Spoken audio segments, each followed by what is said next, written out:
Hey everyone, today I'm going to show you how to use voice clone in Openart quickly and easily.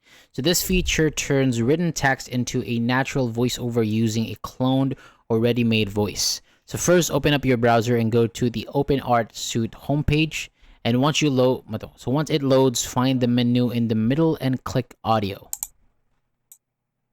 This opens the voice cloning and text-to-speech tools. Next, choose the audio model that you want to use. Different models support different languages and speaking styles, and a multilingual model is a good choice for different accents and pronunciations. So after that, type the text that you want the voice to read, and then keep your sentences clear and use commas and periods to control pauses and pacing. You can also add simple directions in brackets such as whisper or excited. So for difficult names, spell them in a way that helps with pronunciation. Now, choose a voice from the list, and if you already created a cloned voice, select it from the available options, and you can also use a stock voice to test your script first. And always make sure that you have permission before using someone's voice. Then open the voice controls, adjust the speed based on your video.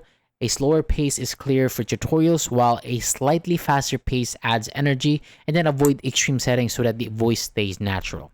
You can also adjust stability because a higher setting keeps the voice steady, while a lower setting adds more expression.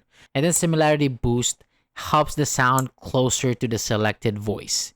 Increase it for a stronger match or lower it for a more neutral sound.